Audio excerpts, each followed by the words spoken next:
ক্ষমতার উচ্চ আল্লাহ তাআলা তাকে শিক্ষা দিয়ে ছেড়ে দিয়েছে। বাকি সব দল তার চেয়ে ছোট দল। তোমরা যদি মনে করো জনগণ ক্ষমতার উচ্চ আর সেই প্রভাবে এখন ধরো মারো ভাঙ্গো দোকান লোটো হাটঘাট সব জায়গায় মারতে পারি কাড়াকাড়ি করে জবরদস্তি করে নাও, আল্লাহ তাআলা তোমাকে মারবে এর চাইতে অল্প সময়ের ভিতরে, তোমাকে তুলাই দেবে এর চেয়ে অল্প সময়ের ভিতরে। শিক্ষা নাও একজনের কাছ থেকে আরেকজন। সর্বময় ক্ষমতার মালিক আমার আল্লাহ। বিশ্বাস করি আল্লাহ আছে। ইতিহাস বলতে দূরে যাব না, ইতিহাস নতুন তৈরি করছে। বদরের যুদ্ধে মুসলমান 313 জন। কয়জন? আল্লাহ কয় কাম মিন ফিয়াতিন কালিলাতিন গালাবাত ফিয়াতান কাসীরাতাম বিইذنিল্লাহ। অল্প সংখ্যক মানুষ অধিক সংখ্যক মানুষের পর বিজয় লাভ করতে পারে। হয়তো হুয়া দেখলাম কত 3 জন মানুষের 10 জনে দাওয়াত দিল না দাঁড়ায় থাকতে পারে। এর কলি হয়ে গেল। সে কোয়াবে 1400 বছর আগে ও হুজুর তুমি ছিলেন সেই শোনা আমাকে কয় আল্লাহ কয় ডাক্তার অর্থাৎ এবার একটু আয়, এবার একটু দেখ নগদে ঢাকায় যাই দেখ খেলা করে। আরো আসেন দোস্ত।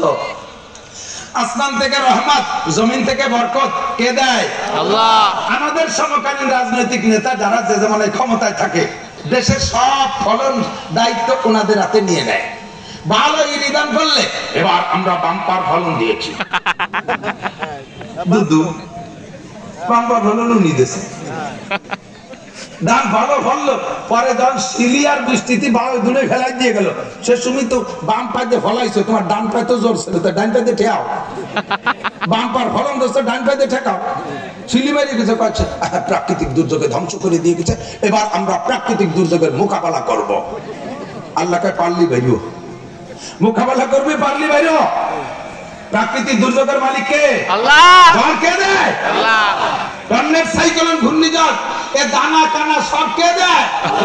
দানার সঙ্গে সব কানা হয়ে যাও মাইরে টেরে সাফ করে দিয়ে চলে যায়। যারা মোকাবেলা করে তারা থাকে ঢাকা 14 তলা দালানের মধ্যে। ভূমিকম্প প্রুফ, ঝড় proof, tornado proof, corona proof.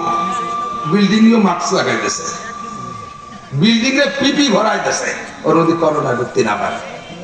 রাস্তাঘাটে লোকাল পাবলিকের কাছে কিচ্ছু নাই, তারা মরে সাইডে সাফ হয়ে যাওয়ার পরে এরপরে উমরা আসে কটা পচা চিড়ে পুরন চাল সিরা খেতা পুরন কম্বল এনে রাস্তার পাশে ঢেলে থিওটা তোমরা ভাগ করে খাও, পুরা এনে কামলা কামলি করে আমরা মোকাবেলা করে গেলাম। এই সমস্ত কথায় আল্লাহ তাআলা ভীষণ দুঃখ পায়, ভীষণ দুঃখ পায়। ওয়ালা ইউশরিক ওয়ালা তুশরিক বিল্লাহ ইন্নাশ শিরকা লাযুলমুন আযীম। প্রাকৃতিক দুর্যোগের মোকাবেলা করো, নিজেকে নিজে তুমি আল্লাহর পথে বাহাদুরি করো। এই মার বয়স 80 বছর, আমার কাছে দোয়া আছে 80 85 90 বছরের মা মরে মরে বাপ নাকের ভিতরে পাইপ দিয়ে সেলাইন খাওয়ায়। আইসে দোয়া কর হুজুর দোয়া করেন আমার মা মৃত্যুর সাথে পাঞ্জা লড়তেছে। ছোটবেলায় পাঞ্জা লড়তাম দুইজনে, সমান শক্তি দুইজনে এই হাতে হাতে পাঞ্জা লড়ে না। তাহলে এই 30 বছরের যুবকের সাথে কি সে আজরাইলের দায়িত্ব মৃত্যু, আর আজরাইল মারে মারবে, আর ওর মা সে আজরাইলের সাথে পাঞ্জা লড়তেছে। নাকের মধ্যে পাইপ ঢুকানো হুস্টাই চাই রয়েছে পাঞ্জা লড়তেছে। তা কি অবস্থা? আপনার মা জিতবে না আজরাইল জিতবে? ভাব কেমন মনে হয়? এই পাঞ্জা জিতবে কে? ভাষা শেখেন, জেনারেল পড়ে আকাশে উড়িয়ে গেলেও এই সমস্ত গুলো আপনি পাবেন না খুঁজে। এগুলো ভর্তি হবে আলেমদের কাছে। সেদিনকে আমার বিশ্ববিদ্যালয়ে এক ছাত্র বলতেছে হুজুর আমি বুখারী শরীফের তরজমা কিনবো, আমি তাফসীর কিনবো, কোনটা কোনটা কিনবো? কোরআন শরীফের তরজমা। আমি বলি তুমি একখানো কিনবা না, তুমি দুইখান বাংলা বেস্টেজর কিনবা। বাংলা বেস্টেজর বলে আমার পড়া, আমি বিশ্ববিদ্যালয়ের স্টুডেন্ট, আমি বড় কামাবো না। আমি ওর কিচ্ছু বুঝবা না, অবুঝতি আলিফ বা উর্দু এই উর্দু ফার্সি পড়িয়া ক্লাসে পার করে 12 বছর উস্তাদের কাছে যাইয়া সামনে বলছা উস্তাদের কাছে বোঝা লাগবে, নইলে তোমার সামনে এমন এমন হাদিস আসবে যে হাদিস দুইটা হাদিসের ভিতরে বিরোধ, ওই বিরোধ তুমি সমাধান করতে খুঁজে পাবে না। ওই সমাধান করতে তোমার আরো 10 খান পড়া লাগবে, সেই 10 খান তোমার কাছে না থাকার কারণে তখন তুমি বিভ্রান্ত হয়ে যাবা, তুমি জাকির নায়ক হয়ে যাবা, তুমি এরকম ডাক্তার আর ডক্টর হয়ে যাবা। কোরআন হাদিসের কিচ্ছু বুঝবা না, বুঝতে হবে উস্তাদের সামনে বসে।